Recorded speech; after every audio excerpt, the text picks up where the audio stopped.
बच्चों हमने बात कर ली थी कूलम्ब्स लॉ की, और मैंने आपको बताया था force between two charges Coulomb's law के अकॉर्डिंग होता है k q1 q2 by r square. और देखो बच्चों हमने कूलम्ब्स लॉ की कुछ प्रॉपर्टीज भी सीखी थी कि कूलम्ब्स लॉ में जो फोर्स है वो एक्शन रिएक्शन लॉ को फॉलो करता है, सेंट्रल फोर्स है, कंजर्वेटिव फोर्स है, ये सारी चर्चा भी हमने की थी। ठीक है, और कुछ प्रॉपर्टीज मैं आपको बताता हूँ कूलम्ब्स लॉ की। जैसे मान लो हमारे पास क्या है, एक चार्ज है प्लस q1, एक दूसरा चार्ज है -q2। अच्छा, ये जो -q2 है वो q1 को क्या करेगा, प्यार करेगा, है ना। कितने फोर्स से अपनी ओर अट्रैक्ट करेगा, F12 से। अब इनका जीवन बढ़िया चल रहा था, q2 जो है इसे प्यार करता था, इसे अपनी ओर क्या कर रहा था, अट्रैक्ट कर रहा था। अब इनके जीवन में एक -q3 चार्ज की और एंट्री हुई। अब -q3 चार्ज ने भी q1 को प्यार करना चालू कर दिया, है ना। कितने फोर्स से ये प्यार कर रहा है इसे, F13 से। लेकिन देखो क्या हुआ, -q2 पहले इस पे कितना फोर्स लगा रहा था, F12 फोर्स से इसको और अपनी ओर अट्रैक्ट कर रहा था। q3 के आने के बाद भी ये जो चार्ज है q2, ये इसे अपनी ओर सेम फोर्स से ही क्या करेगा, अट्रैक्ट करेगा। मतलब इनके बीच में पहले जो प्यार था, q3 के आने के बाद भी ये प्यार इनके बीच में बना रहेगा। लेकिन ऐसा असली जिंदगी में नहीं होता। असली जिंदगी में अगर कोई दूसरा आ जाए प्यार करने वाला तो दोनों हाथ से निकल जाते हैं। लेकिन चार्जेस के साथ ऐसा नहीं होता। चार्जेस जो हैं वो हमारे बड़े नेक दिल इंसान है। कोई बात नहीं, इसने कहा चल ठीक है q3 भी आ गया, q3 भी प्यार कर लेगा तेरे को, है ना, मेरे प्यार पे कोई असर नहीं पड़ेगा। तो प्रॉपर्टी क्या कहती है चार्ज की, अब बात समझो आप, कि फोर्स ऑफ अट्रैक्शन और repulsion between two charges is independent of presence और एब्सेंस ऑफ अदर चार्ज। मतलब ये इस पर जो फोर्स लगाएगा वो फोर्स सेम रहेगा अगर कोई दूसरा चार्ज भी सिस्टम के अंदर आ जाता है। Force of interaction between two charges is independent of presence और एब्सेंस ऑफ अदर चार्ज। ये भी बच्चों एक प्रॉपर्टी हमारे कूलम्ब्स लॉ की। तो ये प्रॉपर्टी भी आप नोट करिएगा, अच्छे से चीजों को लिखिएगा। और देखिए एक बात आप समझिए, अगर लेक्चर से आपको मैक्सिमम आउटपुट निकालना है, ज्यादा से ज्यादा आप मेरे लेक्चर से सीखना चाहते हैं, तो आप एक कॉपी बनाइए और इन सारी चीजों को नोट करते जाइए, है ना। तो नोट करेंगे तो आप मैक्सिमम आउटपुट इससे निकाल पाएंगे। क्योंकि क्या होता है, लेक्चर देखने पे हमें समझ में भी आ जाता है, लेकिन कुछ टाइम बाद हम चीजों को क्या हो जाते हैं, भूल जाते हैं। तो आपको एक नोटबुक बनानी है, साथ साथ चीजों को लिखते भी जाना है, ताकि आप मैक्सिमम आउटपुट इस लेक्चर से निकाल सके। चलिए बच्चों और बातें करते हैं, हम देखो चर्चा करते हैं। तो एक प्रॉपर्टी हमने देख ली कि Coulomb's law is independent of presence और एब्सेंस ऑफ अदर चार्जेस। ठीक है, और चर्चा करते हैं हम। जैसे मान लो एक सवाल मैं आपसे पूछूं, हमें क्या दिए, दो चार्जेस दिए q1 और q2, और बोला कि इनके बीच की दूरी कितनी है, 1 मीटर है। बोला इनके बीच की दूरी कितनी है, 1 मीटर है ना। अच्छा, हमसे सवाल बोला find minimum force of interaction between q1 and q2। q1 और q2 के बीच में कम से कम लगने वाला फोर्स कितना होगा, ये हमसे सवाल पूछा। इनके बीच की दूरी 1 मीटर दे रखी है। देखो एक बात समझो आप, हमें क्या पता है, हमें यह पता है कि कम से कम चार्ज जो किसी पार्टिकल पे पॉसिबल होता है वो किसके बराबर होता है, प्लस माइनस ई के बराबर होता है। तो इनके बीच में लगने वाला फोर्स मिनिमम कब होगा, जब इन पर जो चार्ज होगा वो भी मिनिमम होगा। क्योंकि हमें पता है force of interaction directly proportional product of magnitude of charges के होता है। तो जितना कम product of magnitude of charge होगा उतना ही कम इन दोनों चार्जेस के बीच में फोर्स लगे। तो हम क्या बोल सकते हैं बच्चों, इनके बीच में कम से कम लगने वाला फोर्स कितना होगा, k q1 q2, q1 की वैल्यू e, q2 की वैल्यू भी e upon r square. r square मतलब 1 स्क्वायर। तो फोर्स की वैल्यू बच्चों कितनी हो गई, k e square, k e square. तो कम से कम लगने वाला फोर्स दो चार्ज पार्टिकल्स के बीच में, है ना। सिंपल सी बात, बिल्कुल सिंपल, है ना, घबराने वाली कोई बात इसमें नहीं है। देखो और बात समझते हैं हम।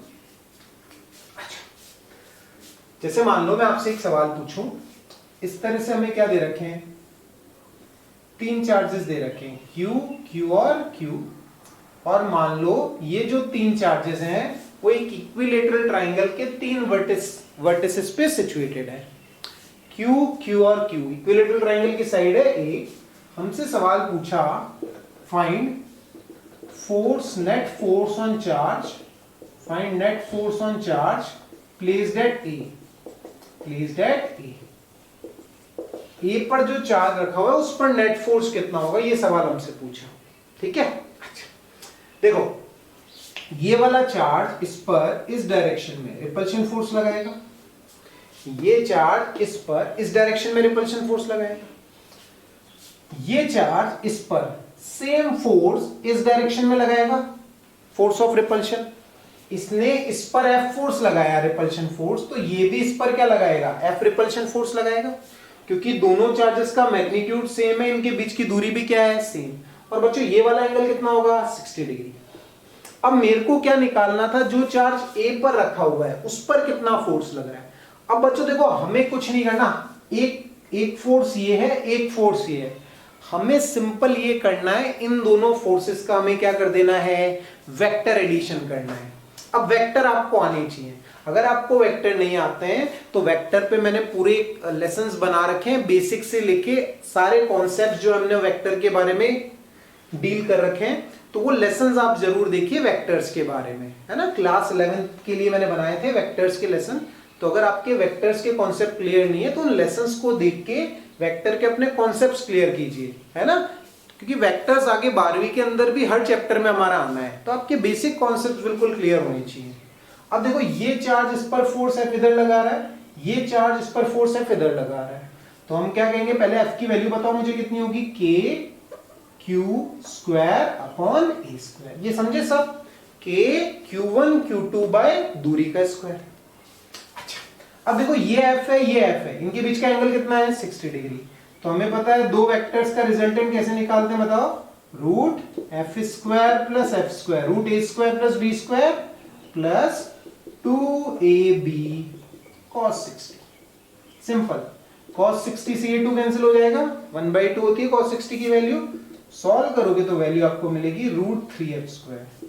तो कितना आ गया ये, रूट 3F, F नेट की वैल्यू तो हो जाएगा root 3KQ square by A square, ये आपके F नेट की वैल्यू हो गई।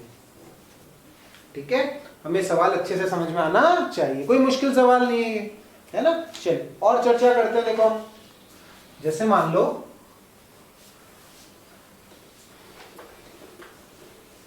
ठीक है, एक्चुअली में ये वेक्टर प्लस इलेक्ट्रोस्टैटिक का सवाल था, है ना, तो आपके वेक्टर के कॉन्सेप्ट स्ट्रांग होने चाहिए, बेसिक्स आपको पता होनी चाहिए वेक्टर्स के बारे में, है ना। चलिए और बात करते हैं।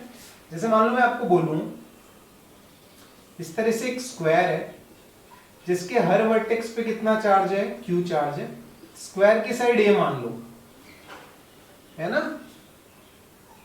पॉइंट A पर, वर्टेक्स A पर जो चार्ज रखा है Q, इस पर लगने वाला फोर्स बच्चों हमें कैलकुलेट करना है। तो एक बात समझो कैसे करेंगे, सोचो ये वाला Q चार्ज, इस Q चार्ज पर फोर्स इस डायरेक्शन में लगाएगा, है ना, कितना लगाएगा बोलो, KQ square by A square. सबको समझ में आया, KQ1 Q2 by R square. अच्छा ये वाला चार्ज इस चार्ज पर फोर्स ऐसे लगाएगा, रिपेल करेगा इसको, और सेम फोर्स F लगाएगा, जैसे ये इस पर F लगा रहा है तो ये भी इस पर क्या लगाएगा, F लगाएगा, क्योंकि इन दोनों चार्जेस का मैग्नीट्यूड भी Q है, इनके बीच की दूरी भी क्या है, A है। अच्छा ये वाला जो Q चार्ज होगा ये इस पर रिपल्शन फोर्स लगाएगा, ये वाला Q इस पर कैसे लगाएगा, देखो इस तरह से F1, ऐसे होगा F1, और कितना एंगल पे लगाएगा बताओ, 45 डिग्री। ये इस पर इस तरह से F1 लगाएगा, बोलो F1 की वैल्यू क्या होगी, पहले मुझे बताओ, डायगोनल कितनी है, डायगोनल होगी बच्चों रूट 2a, है ना, बिल्कुल सिंपल सी बात। अब बताओ ये इस पर जो रिपल्शन फोर्स लगा रहा है F1, उसकी वैल्यू क्या लिख दूं मैं, KQ square upon root 2a का होल स्क्वायर, बिल्कुल सिंपल, रूट 2a का होल स्क्वायर। अब मुझे क्या करना है, देखो इस पॉइंट A पर जो चार्ज है Q, इस पर कौन कौन से फोर्सेस लग रहे हैं, देखो F इधर लग रहा है, F इधर लग रहा है, और F1 ऐसे लग रहा है। अच्छा बताओ इस F देखो अलग से बना देता हूं और समझने के लिए। देखो F ऐसे और ये F1 ऐसे, ये एंगल 45 डिग्री। अच्छा बताओ इस F और इस F का जो रिजल्टेंट आएगा 90 डिग्री के एंगल पर है, तो बताओ इस F और इस F का जो रिजल्टेंट आएगा वो √2F आएगा। अब देखो बात वही आ गई वेक्टर्स की, है ना। वेक्टर के कॉन्सेप्ट्स आपके क्लियर होने चाहिए। F और F का रिजल्टेंट √2F, और √2F जो आएगा वो 45 डिग्री के एंगल पे ही आएगा, क्योंकि अगर दोनों वेक्टर्स का मैग्नीट्यूड सेम होता है तो रिजल्टेंट उनके बीच के एंगल को क्या करता है, बाइसेक्ट करता है। तो हम F नेट की वैल्यू बच्चों क्या लिख सकते हैं, इस चार्ज Q पर लगने वाला F नेट कितना हुआ बोलो, F1 प्लस √2F। अब वैल्यू पुटअप कर दो। F1 की वैल्यू क्या है देखो, KQ square by 2A square plus √2, और F की value KQ square by A square. ऐसे सॉल्व करके आप फोर्स की वैल्यू कैलकुलेट कर सकते हो, है ना। तो बेसिकली वेक्टर प्लस इलेक्ट्रोस्टैटिक के सवाल नहीं है। देखो और सवाल करते हैं। जैसे मान लो मैं आपसे ऐसे सवाल पूछूं, इस तरह से चार्जेस रहेगी plus Q plus Q plus Q plus Q, और मान लो मैंने आपसे सेंटर पे एक चार्ज रख दिया प्लस क्यू, और मैं आपसे सवाल पूछूं कि सेंटर पे मैंने जो प्लस क्यू चार्ज रखा है इस पर लगने वाला फोर्स कितना होगा, इस पर लगने वाला नेट फोर्स कितना होगा। समझो, अगर आप समझोगे बात को अच्छे से तो ये वाला चार्ज इस पर रिपल्शन फोर्स ऐसे लगाएगा, है ना, इनको ज्वाइन करने वाली लाइन कह लो। ये वाला चार्ज इस पर same repulsion force opposite direction में लगा देगा, तो दोनों फोर्सेस आपस में एक दूसरे को कैंसिल आउट कर देंगे। वैसे अगर आप देखोगे तो ये वाला चार्ज इस पर F ऐसे लगाएगा, और ये वाला चार्ज इस पर F ऐसे लगा देगा, तो इस F को ये वाला F कैंसिल कर देगा। तो हम बोलेंगे इस प्लस क्यू चार्ज पर लगने वाला जो नेट फोर्स है वो किसके बराबर है, 0 के बराबर है। बिल्कुल वेक्टर्स का यूज करना है, वेक्टर्स के कॉन्सेप्ट आपके क्लियर होने चाहिए। और देखो मान लो मैं आपसे सवाल ऐसे पूछूं कि मान लो मैंने इस तरह से दे दिया आपको प्लस क्यू, मान लो स्क्वायर ही आपके पास ये भी माइनस क्यू, और यहां एक प्लस क्यू रखा हुआ है, ठीक है। तो सेंटर पे जो प्लस क्यू चार्ज रखा हुआ है इस पर कितना फोर्स लगेगा, ये सवाल मैंने आपसे पूछा। बहुत बढ़िया, देखो ये वाला प्लस क्यू इस पर ऐसे फोर्स लगाएगा, है ना, और ये वाली दूरी बताओ मुझे कितनी होगी, a/√2। यहां से लेके यहां तक की दूरी होगी a/√2, क्योंकि डायगोनल होती है √2a का आधा, तो √2a/2, तो a/√2 आ जाएगा। अच्छा ये वाला माइनस क्यू इस प्लस क्यू पर सेम मैग्नीट्यूड का फोर्स इस डायरेक्शन में लगाएगा, तो टोटल फोर्स कितना हो जाएगा, 2F। इस प्लस क्यू ने इस प्लस क्यू पर F रिपल्शन लगाया, ये माइनस क्यू इस प्लस क्यू पर F का क्या लगाएगा, अट्रैक्शन लगाएगा, तो इस डायरेक्शन में टोटल फोर्स कितना हो जाएगा, 2F हो जाएगा, ठीक है। Along the line joining charges लगेगा। वैसे ही ये वाला और ये वाला, इन दोनों के कारण इस प्लस क्यू पर 2F फोर्स ऐसे लगेगा, बिल्कुल लगेगा साहब। अच्छा बताओ इस 2F के बीच में और इस 2F के बीच में एंगल कितना है, 90 डिग्री। स्क्वायर की डायगोनल्स के अलोंग लग रही है, स्क्वायर की डायगोनल्स एक दूसरे को क्या करती हैं, बाइसेक्ट करती हैं। तो हम क्या बोल सकते हैं कि ये चार्ज जो सेंटर पे रखा हुआ है इस पर नेट फोर्स कितना होगा, बोलो F नेट की वैल्यू क्या लिखूंगा मैं, √2F का स्क्वायर प्लस 2F का स्क्वायर, और यहां पे आएगा 2 into 2F into 2F cos 90, तो ये चीज 0 हो जानी है, √a square plus b square plus 2ab cos 90 हो जाएगा यहाँ पे। तो अगर आप सॉल्व करोगे तो F नेट की वैल्यू बच्चों आपको मिलेगी √2 इंटू 2F, √2 इंटू 2F। अब F की वैल्यू निकाल लो आप, देखो कितना हो जाएगा, 2 √2। F की वैल्यू क्या लिख दूं बोलो, KQ स्क्वायर, और दूरी कितनी है, a/√2, तो a/√2 का होल स्क्वायर। बिल्कुल सिंपल सिंपल से सवाल है ना, किसी चार्ज पार्टिकल पे नेट फोर्स निकालने के। तो ऐसे छोटे से छोटे सवाल बच्चों आपको करने आने चाहिए, मुश्किल कुछ भी नहीं है इनके अंदर, बस आपको वेक्टर्स आपका क्लियर होना चाहिए। देखो एक सवाल और पूछता हूं आपसे छोटा सा,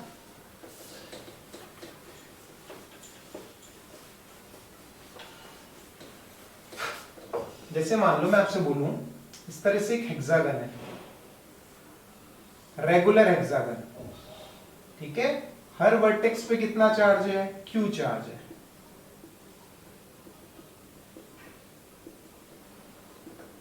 और रेगुलर हेक्सागन की साइड कितनी है A, तो ये वाली दूरी भी कितनी होगी, A होगी, है ना। बेसिक प्रॉपर्टी आपको पता होनी चाहिए रेगुलर हेक्सागन की, हर साइड और सेंटर से हर वर्टेक्स की दूरी सेम होती है, A के बराबर, ठीक है।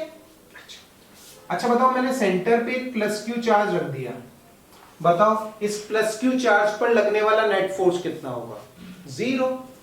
ये प्लस Q इस पर जो रिपल्शन लगाएगा, ये प्लस Q इस पर रिपल्शन अपोजिट डायरेक्शन में लगा देगा, वैसे इसका फोर्स को ये कैंसिल कर देगा, इसके फोर्स को ये कैंसिल कर देगा, तो सेंटर पे जो प्लस Q चार्ज रखा है उस पर नेट फोर्स कितना आ जाएगा बच्चों, 0 आ जाएगा। चलिए बहुत बढ़िया। अब देखो एक सवाल और पूछता हूं मैं आपसे, सोचो मैं आपसे बोलूं कि मैंने एक Q चार्ज हटा दिया, एक Q चार्ज मैंने क्या कर दिया, रिमूव, 5 वर्टेक्स पे Q Q Q रखे हुए हैं। अब मैंने आपसे बोला find net force on charge placed at centre, placed at centre, centre पे जो Q चार्ज रखा है उस पर नेट फोर्स कितना होगा, सोचो कैसे करें। अच्छा बताओ, इसका इस पर जो रिपल्शन फोर्स है, ये वाला चार्ज इस रिपल्शन फोर्स को कैंसिल कर देगा, इसका इस पर जो रिपल्शन फोर्स है, ये वाला चार्ज इस रिपल्शन को कैंसिल कर देगा। अब ये अकेला बच गया, तो ये अकेला इस पर फोर्स इस डायरेक्शन में लगा देगा, ये 4 फोर्सेस तो कैंसिल हो ही गए, इनसे तो मतलब रहा ही नहीं अब हमें, तो इसका इस पर फोर्स निकाल दो आप, कितना होगा, कितना होगा बोलो, KQ स्क्वायर, दूरी कितनी है ये, तो KQ square by A square. तो इस चार्ज ने, तो इस पूरे सिस्टम के कारण इस Q चार्ज पर लगने वाला फोर्स कितना आ जाएगा, KQ square by A square. बिल्कुल सिंपल है ना, कोई मुश्किल वाले सवाल नहीं है, 2-3 फोर्सेस को हमें जोड़ना है और जोड़ने के लिए हमें यूज कर लेना है वेक्टर्स, ठीक है। तो ये बेसिक से सवाल बच्चों आपको करने आने चाहिए। देखो बच्चों और कुछ सवाल करते हैं हम। तो जैसे हमने सवाल देखे कि जिसमें इलेक्ट्रोस्टैट्स का भी यूज हो रहा था और वेक्टर लॉज भी यूज हो रहे थे, है ना। और कुछ सवाल करवाता हूं मैं आपको बढ़िया बढ़िया। जैसे देखो मान लो इस तरह आपको एक सवाल दे रखा है, ऐसे क्लॉक है आपकी, है ना, यहाँ पे आपका +12 कूलाम, 1 कूलाम, 2 कूलाम, 3 कूलाम, 4, 5, 6, 7, 8, 9, 10, 11 ऐसे चार्जेस दे रखे हैं आपको, है ना। अच्छा, और मान लो आपको क्या दे रखा है कि सेंटर पे एक चार्ज रखा हुआ है 1 कूलाम का, ठीक है, और मान लो जो दूरी है, जो आपकी दूरी हो गई एक 2 कूलाम, 3 कूलाम एकदम सामने, ये वाली जो दूरी है वो कंसिडर कर लो 1 मीटर है। आपसे सवाल पूछा find force on 1 coulomb charge placed at centre,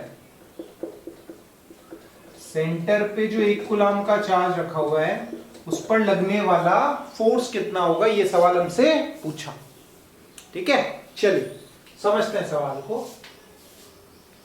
देखो अगर आप ध्यान से देखोगे तो जैसे अगर इस 12 कूलाम और 6 कूलाम की बात करूं मैं, तो ये 12 कूलाम जो है वो इसको रिपल करेगा ऐसे, है ना, ऐसे, इसको मैं F12 बोल देता हूं। F12 मतलब 12 कूलाम द्वारा 1 कूलाम पर कितना फोर्स लगा। अच्छा 6 कूलाम का जो फोर्स लगेगा इस पे वो अपवर्ड डायरेक्शन में लगेगा, है ना। तो हम ये कह सकते हैं कि जो इफेक्टिव फोर्स लगेगा इस 12 कूलाम और 6 कूलाम के कारण वो इस डायरेक्शन में लगेगा, और जो इफेक्टिव फोर्स लगेगा वो 6 कूलाम चार्ज के कारण लगेगा। देखो ये इसको रिपेल कर रहा है और ये भी इसको क्या करेगा, रिपेल करेगा। लेकिन इसने इस पर जो फोर्स लगाया और इसने इस पर जो फोर्स लगाया वो अपोजिट डायरेक्शन में लगा। तो हम कह सकते हैं इन दोनों चार्जेस के कारण इस 1 कूलम्ब चार्ज पे जो इफेक्टिव फोर्स लगेगा वो इस डायरेक्शन में लगेगा, और इफेक्टिव चार्ज जिसके कारण फोर्स लगेगा इस 1 कूलम्ब चार्ज पे वो कितना होगा, 6 कूलम्ब होगा। उस फोर्स को मैंने बोल दिया F। तो बोलो F की वैल्यू क्या होगी, F की वैल्यू होगी K,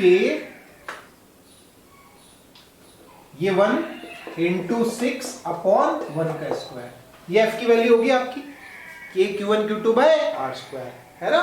बेसिकली ये F आया कैसे वो आप बात समझो, ये ऐसे आया, देखो K 12 1 अपॉन 1 का square minus K 6 into 1 upon 1 का स्क्वायर। इस तरह से हमने सॉल्व किया है। तो हमें किसकी वैल्यू, तो हमें इसकी वैल्यू क्या मिली है, K 6 अपॉन 1 स्क्वायर।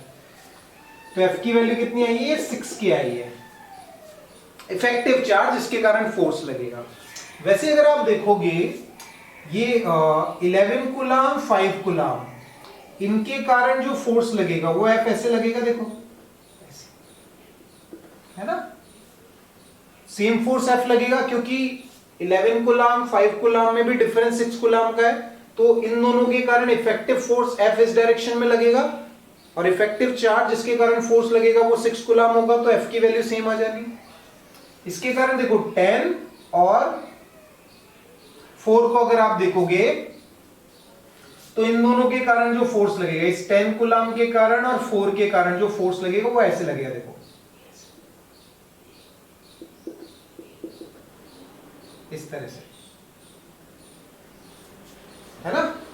वैसे इस 9 और 3 के कारण जो फोर्स लगेगा वो इस तरह से लगेगा।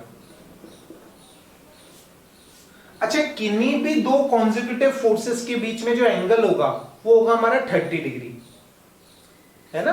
देखो क्योंकि देखो क्या है, अगर आप देखोगे तो ये वाला फोर्स इस डायरेक्शन में और ये फोर्स इस डायरेक्शन में, तो ये वाला एंगल जो होगा हमारा वो कितना होगा, 30 डिग्री। वैसे इन दो फोर्सेस के बीच में भी एंगल 30 डिग्री, इन दो फोर्सेस के बीच में भी एंगल कितना होगा, 30 डिग्री। वो हम कह सकते हैं क्योंकि टोटल एंगल कितना था, 360 डिग्री था, है ना। अच्छा, वैसे यहां देखो ये 8 coulomb 2 coulomb, effective charge 6 coulomb के कारण फोर्स ऐसे लगेगा, एंगल कितना होगा, ये 30 डिग्री होगा। वैसे 7 और 1 के कारण इफेक्टिव फोर्स ऐसे लगेगा, एंगल कितना होगा, ये 30 डिग्री होगा, है ना। समझ में आनी चाहिए बात अपने को अच्छे से। बेसिकली हम वेक्टर लॉस का यूज करके फोर्सेस को क्या कर रहे हैं, ऐड कर रहे हैं, बाकी और कुछ भी नहीं है। देखिए इस सवाल में आपको कूलम्ब फॉर्मूला अप्लाई करना है प्लस आपको वेक्टर लॉस क्लियर होनी चाहिए। देखो अब मैं क्या करता हूं, मेरे को नेट फोर्स लिखना है। देखो मैं कैसे करता हूं इसको, समझो बात को आप। अगर आप देखोगे तो ये एफ फोर्स ऐसे लग रहा है वाई एक्सिस के अलॉन्ग। अब हम क्या करते हैं, सारे फोर्सेस के कंपोनेंट कर लेते हैं एक्स एक्सिस और वाई एक्सिस के अलॉन्ग। तो इस फोर्स एफ और इस फोर्स एफ के कंपोनेंट करने की मेरे को कोई जरूरत नहीं है क्योंकि ये ऑलरेडी एक्स और वाई एक्सिस के अलॉन्ग ही लग रहे हैं। अब आप देखो ये वाला जो फोर्स है, ये वाला जो फोर्स है, ये एंगल कितना है, 30 डिग्री, ये भी है 30 डिग्री। इस फोर्स एफ का इस डायरेक्शन में कंपोनेंट एफ कॉस 30 और ऊपर एफ साइन 30। तो इधर क्या है, देखो एफ कॉस 30, ऊपर क्या आया, एफ साइन 30। इस फोर्स के रिजॉल्व कर दिए, इस फोर्स को हमने रिजॉल्व कर दिया। इस फोर्स को देखो, ये फोर्स हॉरिजॉन्टल के साथ 60 डिग्री का एंगल बना रहा है, तो इस फोर्स का हॉरिजॉन्टल डायरेक्शन में component F cos 60, vertical direction में एफ साइन 60। तो इन दोनों फोर्सेस के हमने कंपोनेंट्स कर दिए। अब ध्यान से देखो, ये वाला फोर्स देखो, ये एंगल आप देखोगे तो ये भी 30 डिग्री है। तो इस फोर्स एफ का इधर कंपोनेंट एफ कॉस 30, एक और एफ कॉस 30, और इधर कितना, एफ साइन 30। सही है, इस फोर्स एफ के भी। अच्छा, ये वाला भी कितना है, 30। तो इस फोर्स का हॉरिजॉन्टल के साथ एंगल 60 डिग्री, तो इस एफ का इधर कंपोनेंट एफ कॉस 60 और नीचे कितना आ जाएगा, एफ साइन 60। अब अगर आप ध्यान से देखेंगे तो ये एफ साइन 30 कैंसिल हो जाएंगे, F sin 60, F sin 60, तो नीचे इफेक्टिव फोर्स कितना बचा? और अगर आप इधर देखोगे तो देखो ये F cos 30, F cos 30, F cos 60, F cos 60, तो इधर हम क्या बोल सकते हैं? फोर्स कितना हुआ? F plus 2F cos 30 plus 2F cos 60। तो रिजल्टेंट फोर्स बच्चों अगर मेरे को आई कैप जे कैप की टर्म्स में लिखना है तो मैं कैसे लिखूंगा? देखो रिजल्टेंट फोर्स ये हो जाएगा हमारा F minus I cap, sorry F plus 2F cos 30 plus 2F cos 60 I cap और minus F J cap, minus F J cap. ये हमारा रिजल्टेंट फोर्स हो जाएगा आई कैप और जे कैप की टर्म्स में, और F की वैल्यू किसके बराबर है? 6K के बराबर है। ठीक है, तो बेसिकली आपको फोर्सेस को रिजॉल्व करना आना चाहिए, है ना। अभी हमने इलेक्ट्रोस्टैट्स में कुछ नहीं पढ़ा, आप समझो बात को, हमने सिर्फ कूलम्ब्स लॉ ही पढ़ा। बाकी मैं सिर्फ आपको वेक्टर सिखा रहा हूं, वेक्टर ही तो हम जोड़ रहे हैं और क्या कर रहे हैं। तो वेक्टर्स आपको क्लियर होने चाहिए, तो इन सवालों में आपको कोई दिक्कत नहीं आएगी। ठीक है, तो अच्छे से नोट कीजिए इस सवाल को और एक बार खुद ट्राई करने की मतलब खुद करने की कोशिश कीजिए इस सवाल को, कोई मुश्किल सवाल नहीं है। ठीक है, और सवाल हम करते हैं। जैसे मान लो मैं आपसे सवाल पूछूं,